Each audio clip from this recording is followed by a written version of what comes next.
but we're not like actually live because you gotta And I'm not hit the recording quite record. yet. Yeah, because so you sorry, mean you let us. So there's people a are. few stages. It's a whole nother level that we've gone Another to. level. We're Exactly. trying. Just broken through another We've barrier. broken through Just like that. I am the recording next now. level of performance. The fourth window. You are recording. Now we're recording. All right. Well, let's get started in 3, 2, 1. Welcome to the No Barriers podcast. We are excited to have you here with us today. Have an incredible guest, Angie Shireman, joining us in just a minute here. Before we bring on our guest, though, we've got some exciting news. Eric, you were just featured in an incredible film called The Weight of Water. Tell us a little bit about that. Well, way back in 2014, my No Barriers pledge was to kayak the Grand Canyon, and we were able to do that with another blind kayaker named Lonnie Bedwell, amazing guy. And Michael Brown finally, after 3 years, finished the film. Great director. He's sat in his attic for like 3 years trying to finish this Grand Canyon film. You know, it wasn't like a big budget film or anything like that, so it was really cool to see him just persist. I mean, my No Barriers pledge was the Grand Canyon. His was to finish this film, and so he said at the Banff Mountain Film Festival, it's like, I don't even know if I like this film. I have to watch it in front of an audience, and really fortunate that we won the grand prize at the Banff Mountain Film Festival. Beat out almost 100 films, and it was really special. It's a great confirmation to Michael to keep going and keep striving, because it's a beautiful film. What's it like to be sitting there wondering if you're going to win and then hearing that you did? Michael was so nervous. Like, I remember going into Lava Falls on the Grand Canyon. I was super nervous, but Michael was probably more nervous before the film screening. He's an artist, so this is like this is his thing. This is his No Barriers project, and so you're really vulnerable, you know, like to the point where you're almost like he was almost ready to crack. And then you went in, and the audience loved it. They're laughing and crying and cheering and clapping, and as I said, it's just a really beautiful affirmation to Michael to keep going and to keep making beautiful stories. And a lot of people are saying that the beauty of the film is that it's very much about heart. It's not necessarily like an adrenaline junkie film. So kudos to Michael Brown. I think it's just a great confirmation that even though a bunch of old guys are still doing stuff, you're still doing it at a high level. I mean, if you doing the whole Grand Canyon thing, that's something, but you know, here's Michael, you know, all these years later, and he's still putting out, you know, award-winning documentaries too at a very high level. I was confused because I went and looked at it on Google, and I found this movie. It was about this woman who falls in love with a lizard, and I wasn't sure if I was That's seeing The that. Shape of Water. Okay. And then there was also another Weight of Water, like back in 2000 with Sean Penn. So somebody walked into the theater and thought they were going to see a Sean Penn remake. We had to disappoint them. But it's really fun watching the film with an audience or listening to it, actually, because, like, you know, about to go into a rapid and the lady's sitting right behind me and I hear her go, "Oh no!" You know, and it's just so great. The verbal is so fun for a blind guy listening to it. And I love the message of The Weight of Water, which is really around this idea that we are all carrying a lot on our shoulders. And this comes across in the film too. It's not just a film about your incredible feat, but it's about the other people around you who are themselves struggling with some really big things in their lives. And I think that speaks a bit to this podcast and our guest today, Angie Shireman. Good segue. Yeah, thank you. Yeah, so Angie's been a member of our No Barriers. And raised in Buffalo, New York, right outside of Buffalo, New York. I am the middle of 5 children. My mother is a wonderful woman who grew up in a very, very Irish Catholic family. And she got pregnant at 19, very young, with my oldest brother. My biological father was really just not a very healthy or balanced man, to say the least. He was a motorcycle guy, and I think she was really drawn to that. And she fell for him, and he turned out to just be a pretty bad guy. And they got married because she was pregnant with my brother and had my 2 brothers, and then me. I was the 3rd child. And By the time I was born, he was long gone, and my mom was left alone to raise these 3 kids. I was pretty sick when I was born. I had some issues with my kidneys that weren't figured out for, I guess, several months, so I think that was kind of tough for my mom. But really, I kind of start thinking about my first few memories, and those were when I was around 3, 4, 5, and you know, all of my little girlfriends have daddies everywhere, and everybody's got a dad, but I didn't know where mine was. I just knew that I didn't really have one, and we didn't speak of him when I was young, because thankfully my mother's parents, my grandparents, were there for us to take us in and take care of us, and you know, really without them we would have had a whole lot of different experiences than the ones that I guess that we did. But so he ended up leaving, and my mother continued on and had another son, my baby brother Jason, and I have a sister named Kate, with another man who was my stepfather, and really again had his own set of troubles, and unfortunately, you know, didn't balance himself very well and took those out on us, to say the least. I grew up with a lot of anger and shouting and just not a feeling of being safe in my own home.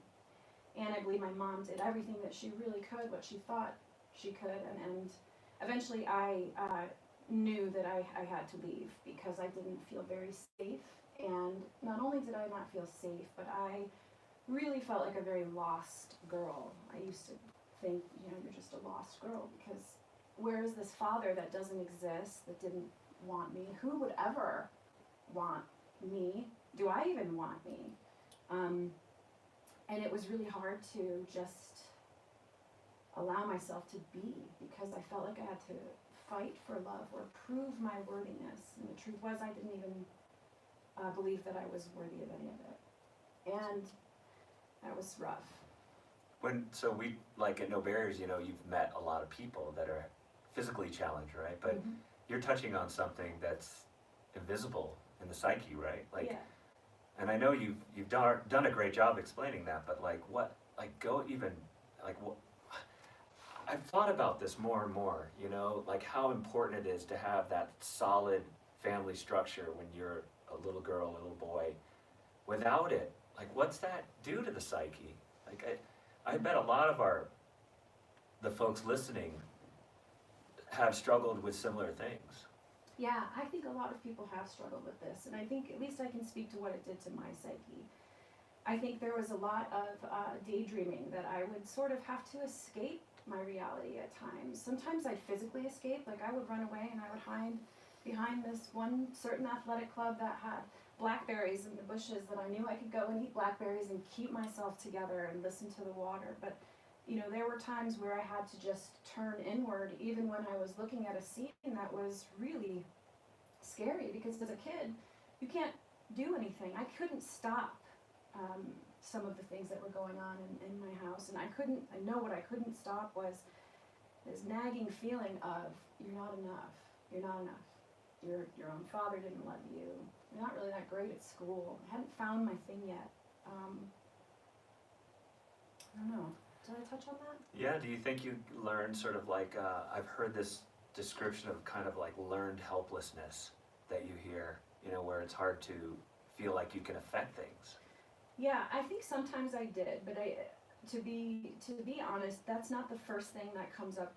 I do feel like there was some learned helplessness in there, because it was easy to say, well, life sucks, poor me. For a while, I definitely was through that stage. That was probably when I was, you know, 12 and 13, started shaving my head in the high school bathroom, you know, black clothes, black eyeliner, for the bright rainbowy thing I am right now. Like, I was not cute at all, and it showed. You know, I wore black on the outside because that's really how I was feeling on the inside. Well, for those of us that know you, and there's a lot of us, we know a version of Angie that is not that. So I'm picturing her all black, nose ring. Well, I mean, I'm trying to I'm see doing that. a nose ring.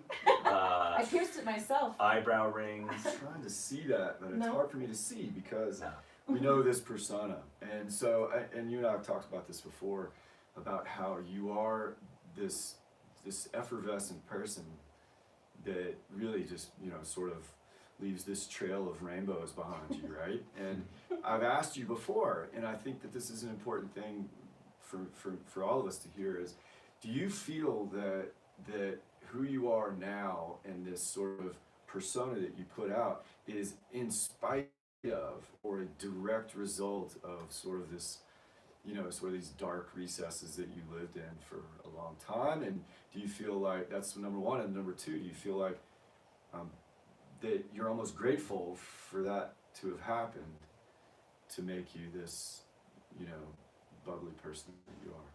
Yes and yes, wholeheartedly. I think that I can't help but look back. Even, I've gone back and I have forgiven my biological father. I've gone back and I've forgiven my stepfather. I've forgiven myself for, situations that I allowed myself to be in that I was not prepared for.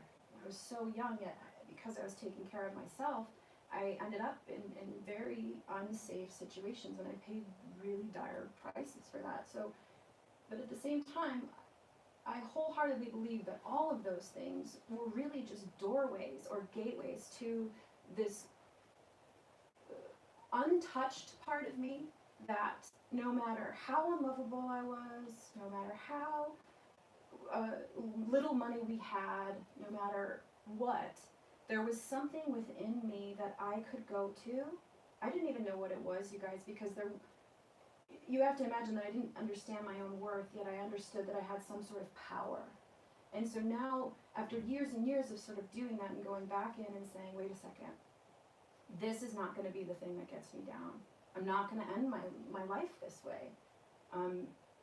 That is what got me through. So yes, to have all of those experiences, to look back on them now, I know for certain that I would not have the depth of, at least the depth of character that I like to think I have, or more important than that is the ability to love and open my heart so freely, because at some point I had to prove to myself that I was worthy of my own love, whether I was going to get it from any man, any woman, anyone in the world. So yeah, without any of that garbage, I don't think I'd be near as shiny. I might still be wearing the black clothes.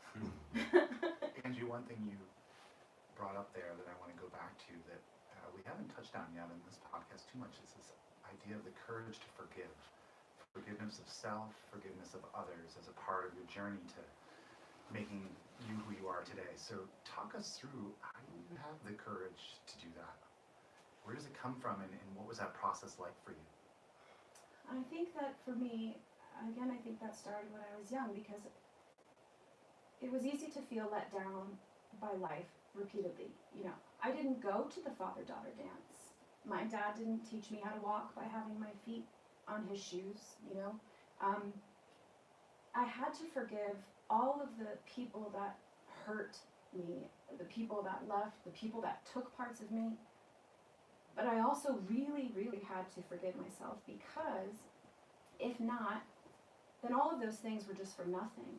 They took bits and pieces of me. I allowed bits and pieces of me to go.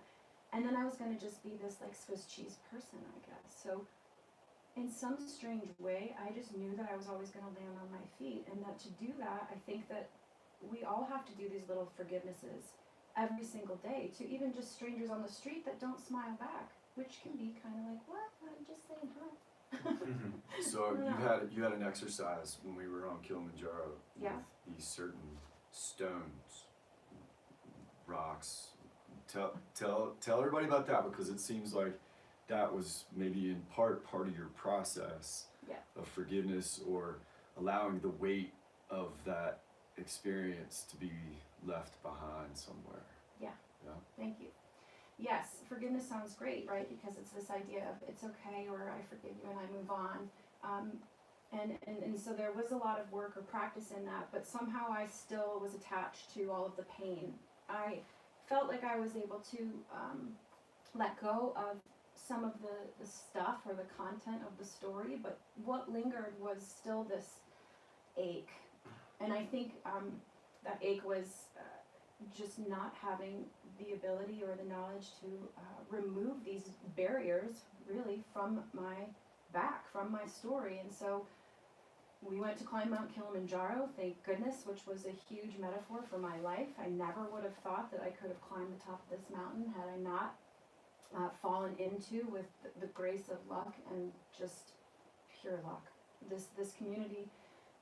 I knew I was going to try. But what I did was, I always referred to all these problems and this heaviness as rocks in my backpack that I've carried forever.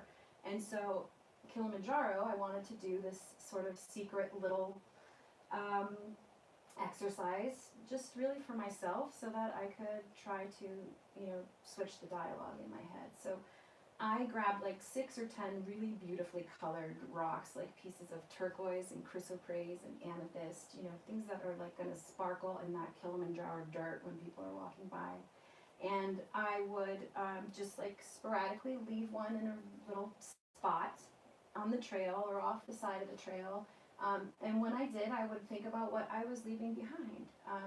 Fear, or the belief that I'm not enough, or the belief that I am not really here to be seen or heard, the belief that I don't have anything to give.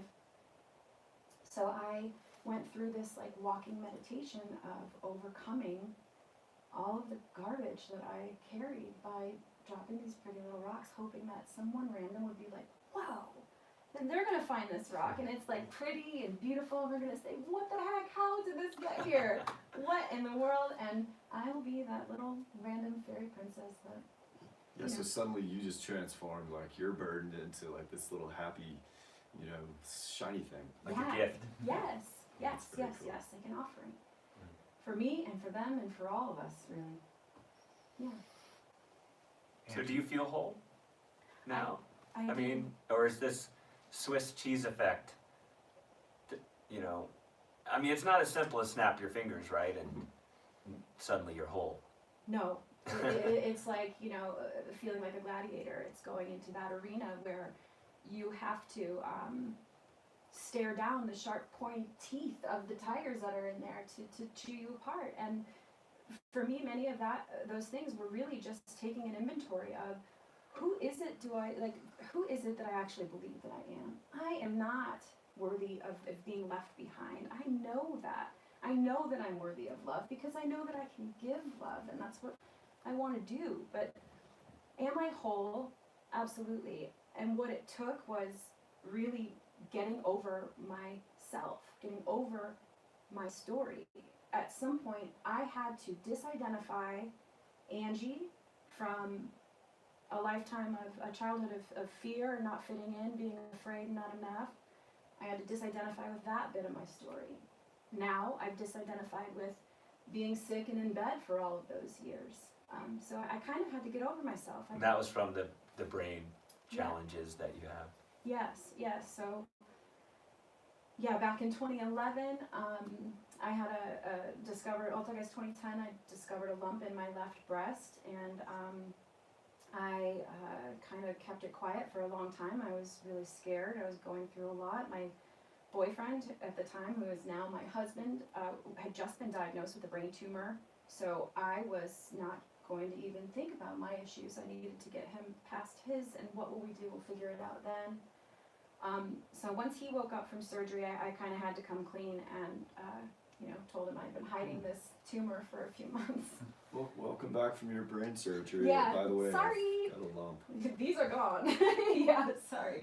So we got him, back on his feet, and then it was my turn, and I found myself in my OBGYN's office, and she said, okay, based on your family history, you need to go have an MRI, not a brain scan, it's a different, I don't remember what it was, an MRI. I had to go see the oncologist, another surgeon, and then a plastic surgeon, and then we'll huddle back up and decide what we do. Wait a second, what?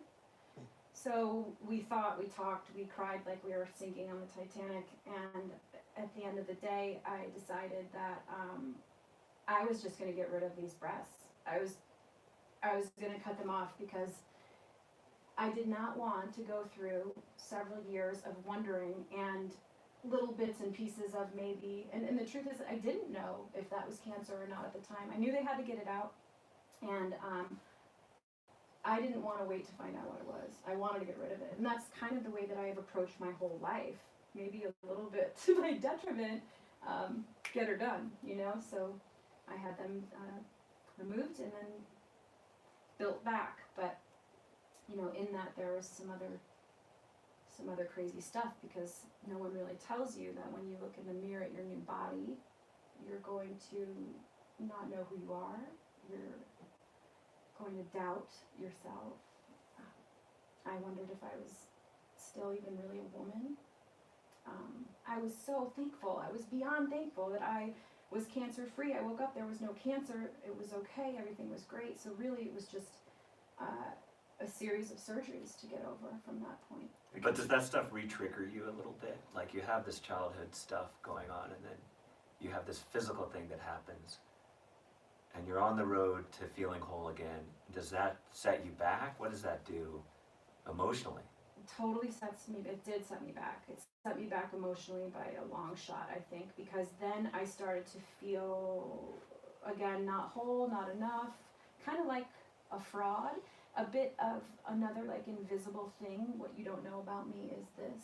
And I certainly at that time wasn't quite ready to claim that body as my own yet, because it was still being built. It still hurt. It was, you know, like in this metamorphosis, I guess, until it was done.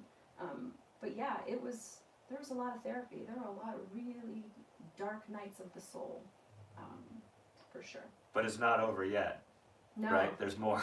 it's so not over yet. Like, and that's There's the crazy behind door number 2, there's Yes. there's more. No wonder Vanna White did not. Like, where was the car? Yeah, door number 2. Well, that was the crazy part, because it took a couple of years for them to rebuild my breasts, and you know, I was now going to just be happy and whole and healthy and go off and have a great life. And I had every intention of doing that. And then I started to have really strange neurological symptoms in my face. Like my eye was twitching like crazy. You ever get like an eye spasm? No one go and Google this, but when you get one, like sometimes that's really normal, and sometimes it happens around the clock, and it makes it look like you're ready to dance or flirt with somebody, or you want to fight, because I started to look kind of like Elvis, like I was wearing Elvis eye. yeah, the Elvis eye, a little bit of a twitchy lip, and oh boy, who is this woman? And so my face was kind of all over the place, and at that time I was teaching yoga, and I also had some issues with balance, and really I was pretty much done with going to the doctor, so I thought, I'm just gonna, of course, ignore all of this. This is not real. How could lightning strike twice? Lightning cannot strike twice, right? No way. Well, of course it can, and maybe even 3 times. And that's, I think, kind of what happened, because after about a year or so of me pretending that I was fine, I went to get an eye test, thinking maybe it's just that I need new glasses. And it wasn't, and I had to go to an MRI and other crazy tests, and at the end of the day I was diagnosed with a very, very rare brain disorder that usually happens on one side of the brain. It's called hemifacial spasm. I had this strange case of having it on each side of the brain, so I had what they refer to as bilateral hemifacial spasm. And over time my arteries were just going to continue to irritate that nerve number 7, and I would be a blinky kind of neurological mess if left untreated. So the option was, for 3 years they could put Botox and needles in my face to try to stop these things from bouncing all over. But I was a yogi, so I was into no tox instead of, didn't do Botox, so I said, I'm not letting you, and what happens then? Like, do you cure this? They can't cure it, so you have a few years where they can keep it chill, but not really. The only cure was deep brain surgery, twice. So I had to saddle up for brain surgery. You should play the lottery, girl. I should. Where would we all I go? don't even know what your number could be, but maybe it's like the dates of your surgeries or something, and then Yes. submit it, and then when, yes. I like it. Well, I'm just tripping out on the fact that Eric asked you if you were whole, because that was such an interesting word to use, Ida. Like, because whole, I mean, you've had scalpels in you that have taken a lot of you out, Right. and to be whole again is, is an interesting metaphor for you, especially, with so much of you that's come out, because you try to fill this emotional void that's there, but then there's this physical void that's there, and you've had to really struggle to find that wholeness. And I'm fascinated. I've known you for a while, and I still don't know the depth of where you went. And so, was that as low as it went? Was that the window of time that was as dark as it could have been? I think that was the beginning of the darkness, because I knew that because my husband had just, received brain surgery. The same exact brain surgeon was about to go into my brain. The real crazy head trip, to use a great pun. He gave you a twofer? He gave me a twofer, but John, my husband's tumor, was at the exact same location of nerve number 7 in the brain as my disorder, which was not a tumor at all. And so Dr. Elliott, was performed these surgeries, and he was incredible. He gave me every bit of hope that I needed, and I really, really believed in him because I watched what he did with my husband. And so as far as like knowing that I was in the right hands, I felt safe. But there is just no level of safety to know that you're getting wheeled in for brain surgery. You're not ready for that. You're not ready for them to like start G.I. Janing shaving my head. I've got long hair, and I'm sitting there like, can you give me some Valium or something before we put these? This is craziness. So the darkness really came when I was laying in bed, and the most of the darkness was that summer between the 2 surgeries, because they had to give quite a gap. The first surgery was in April, and the second was in September. They couldn't do, obviously, each one at the same time. So that's when I think I was at my darkest. Is that depression like uncertainty, or what does that stem from? I mean, obviously you're like sitting there thinking, will they ever be able to fix this? So that makes total sense, but is there more? I think for me, yes, it was uncertainty, but I think it was the total and complete fear of having not finished living the life that I knew that I wanted. Like, if I don't wake up from this, what was my biggest accomplishment? If this is the end of me, what the hell was it all for? I wasn't ready to have that be my end, I hadn't met you guys yet. You had a son.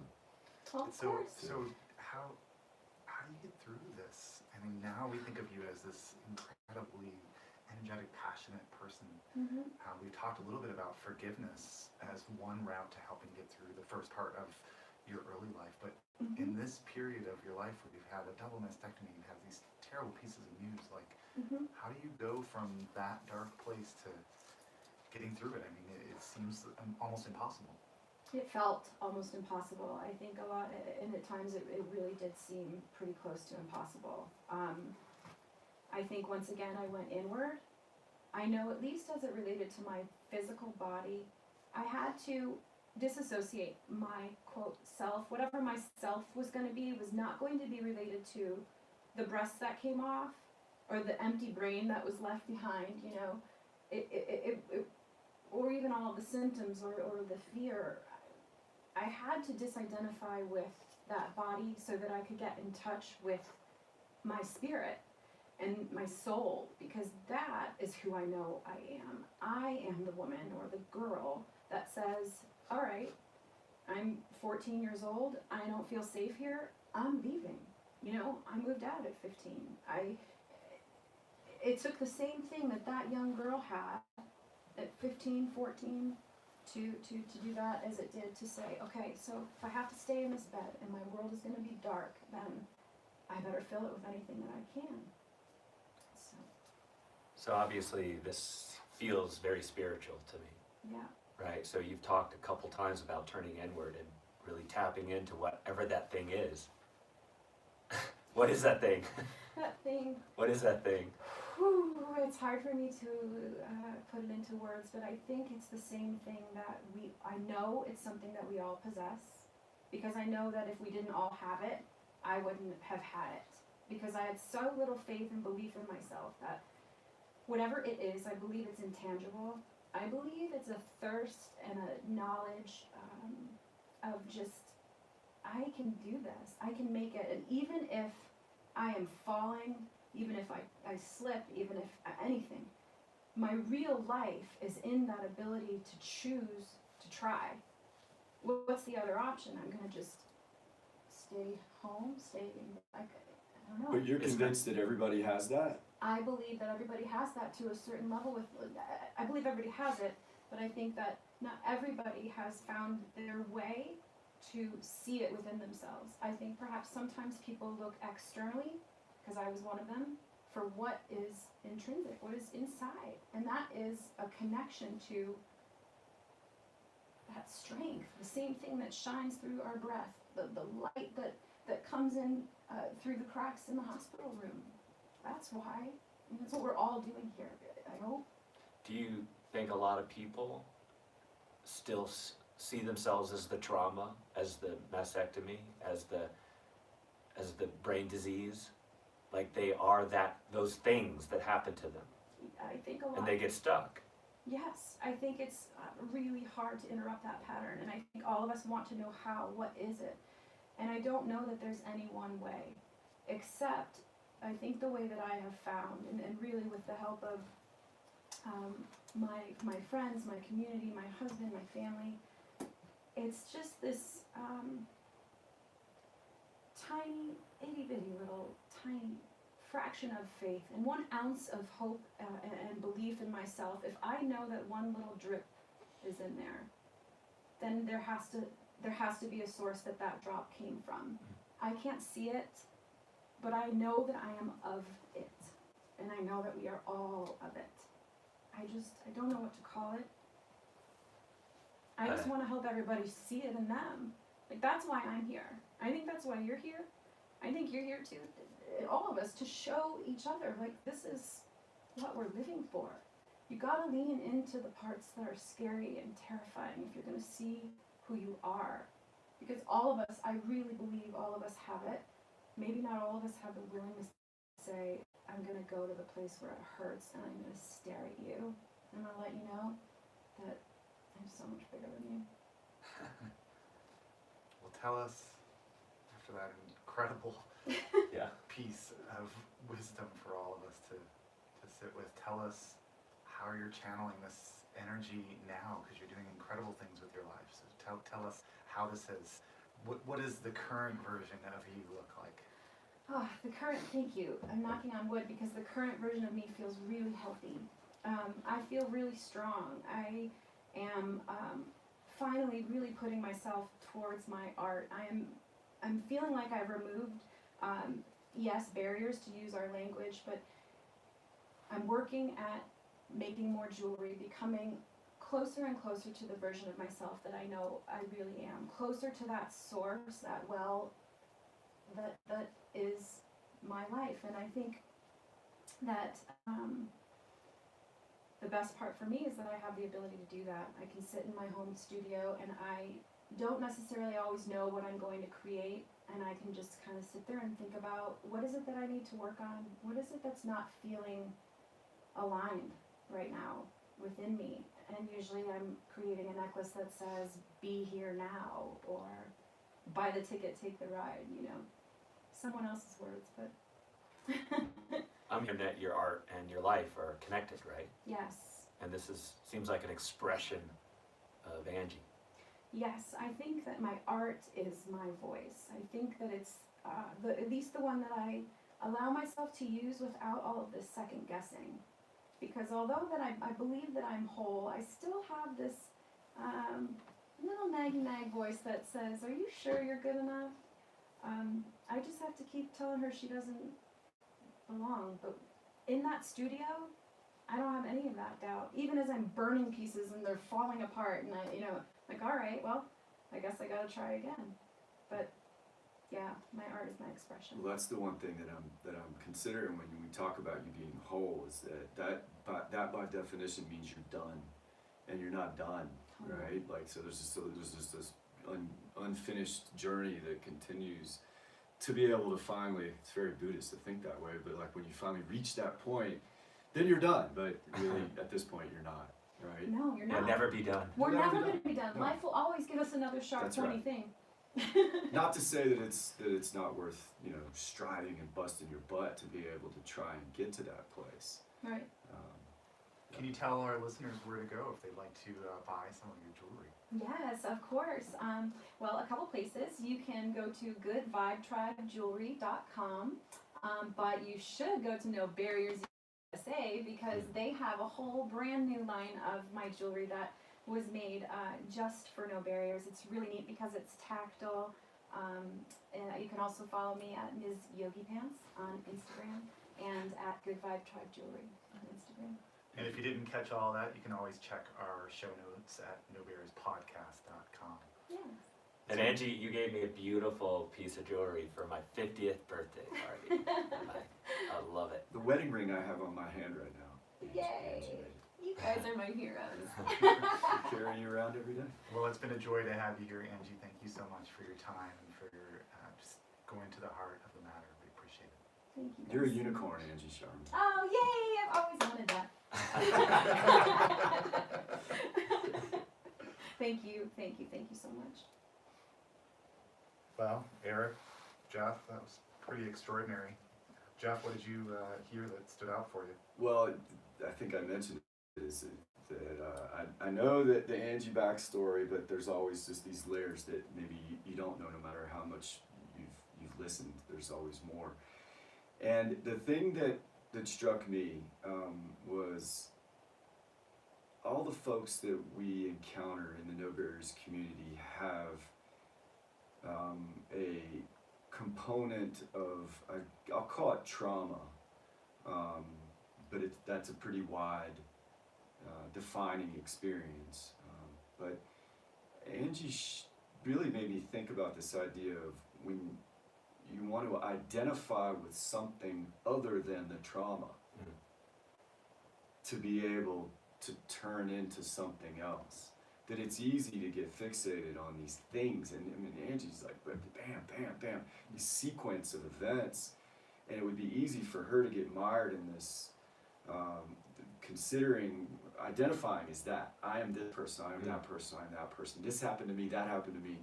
But instead, she says those are worthy experiences. They've contributed to who I am, but I'm going to let them go and identify with something else.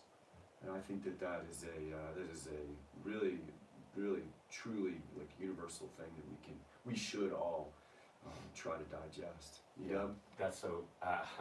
You said it so well, and Angie said it so well. I mean, like, if you are the thing that happens to you, how do you turn into it? You can't turn into the thing you are. You have to find something deeper, and then say, okay, I'm separate from those things. That enables me to turn into it. That's wild. I've never heard that expressed quite like that. I guess I also learned that I should be bringing more Kleenex on these podcasts. I think I ruined the podcast with all my sniffling and wiping my nose. It's still on your hands. I love the fact, or this metaphor, I guess, of us all kind of being Swiss cheese. And sort of trying to fill in those gaps of those sort of asteroids that hit us and make us into Swiss cheese, and how do we figure out how to make ourselves whole again. And some of the rituals that Angie talked about, leaving rocks on the trail. I think those symbolic things, her art, those are channels to make yourself whole and to express yourself, and I think that's really important. What about you, Dave? As Angie was talking about, what is that thing inside of us? It just made me keep thinking of the profound sort of implication of the No Barriers tagline. What's within you is stronger than what's in your way. It's like something we say all the time, and people resonate with it, but what is that thing within us that we go to? We believe it's there. What is it? And how do you access it? Exactly. How do you get to it in those dark moments, and how do you teach people to get to it? I mean, that's the essence of our work at No Barriers, and I think it's profound work that we still don't have answers to completely. And if you want it described, go back and listen to this podcast. Well, that's Angie great. described it well. That's a great finish. For those of you that are listening, we appreciate your support. As always, the best way to continue to help No Barriers, if you like what you're hearing, is to like our podcast and share it with others. If you didn't get to see our recap of the No Barriers Summit in New York City, we encourage you to go to nobarriersusa.com and join us at our next summit in Lake Tahoe, which comes up in June of 2019. Thank you so much for listening. No barriers. See you next time. Good job, guys. Good job, Shireman. Wow. That's good.